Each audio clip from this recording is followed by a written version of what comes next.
Aditya Soman, a senior research analyst with CLS, has joined us now. And Aditya, good morning. Thank you for joining us. Now, since we're interacting with you on the sidelines of the conference, first help us understand that what do you, to your mind, are the key takeaways for consumption as a sector?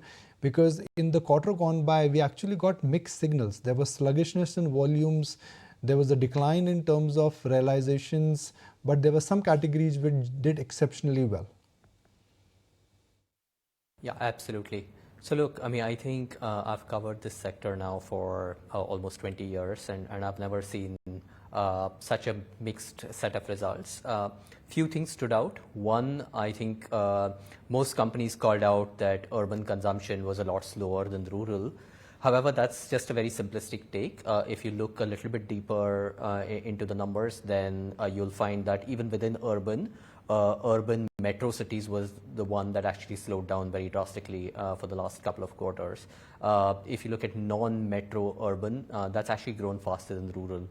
Now, to my mind, a couple of things that have driven this phenomenon. One, you've obviously had some inflationary issues in urban India, and overall they've led to sort of a slowdown across categories. But to me, the bigger issue is in urban metro cities. I think we are starting to see an impact of quick commerce, which isn't captured by sort of surveys by Nielsen or Kantar to the same extent as they cover traditional retail.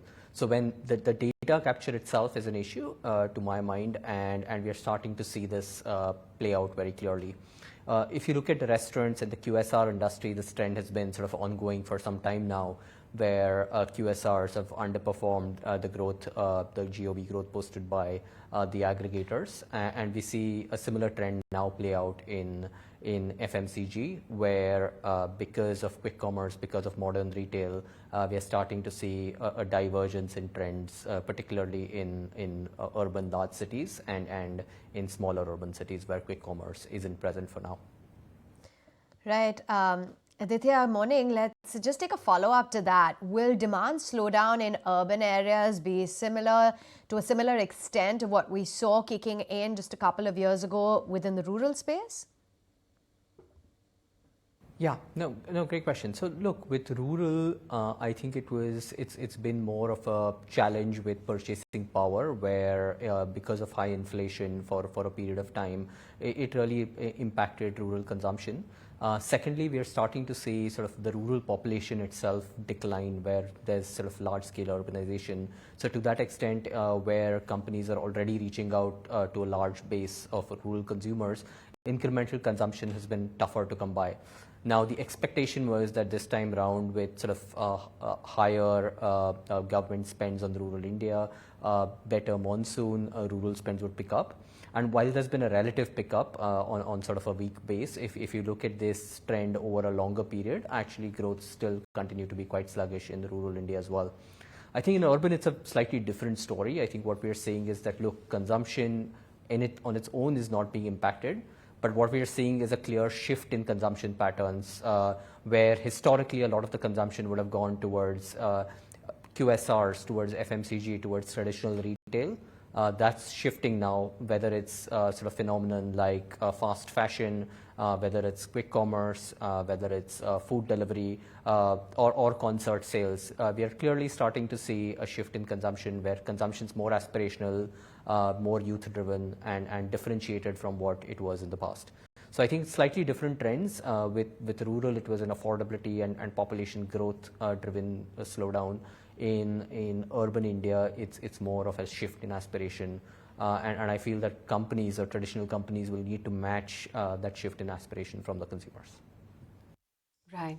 Also, a common concern that we've seen across, the board has been commodity inflation, especially across categories like palm oil, cocoa, coffee, as well as tea. Do you believe that the worst in terms of the commodity inflation is now behind us, or do you expect a few more quarters of this pressure?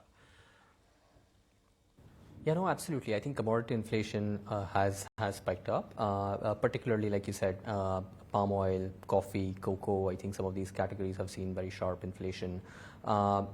Tea has starting to see inflation again. Now, if you go back in time, I think in periods of inflation, actually the large companies historically did very well, right? Because they could take up prices a little lesser than the smaller companies and still maintain profitability, and that allowed them to gain market share in the inflationary situation. So if you go back in time when palm oil prices went up, typically the large soap market leaders gained market share. When tea prices went up, the market leaders gained market share. This time around, it's a little bit different, where prices have gone up, but it's the market shares haven't necessarily devolved to the sort of market leaders. And I think one reason we see for this is that there are more competitors who are larger in scale, who can absorb pricing a little bit better than what they could in the past. So it's not so much a function about prices going up. I think that happens every now and then. I think the question will come to how much pricing power the traditional companies still maintain and how much pricing they can pass on to consumers. E-commerce players are making move to quick commerce. What is your outlook on this sector now? Yeah, not really, not stock specific. The only thing I'll say is, I mean, we really see a huge opportunity in the whole sector, whether it's food delivery and of course quick commerce, which we see as we're just scratching the surface on quick commerce. So from that perspective, I would say very positive on the overall space.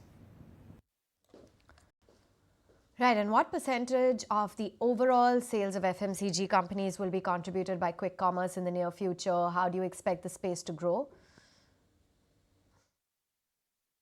Yeah, no, great question. Of course, that differs from company to company. We've actually got a view that quick commerce goes from being sort of a $6 billion GOV as of today on an annualized basis to being $18 billion by fiscal 27, and then about $78 billion by fiscal 34. So exponential growth, at least in the near term.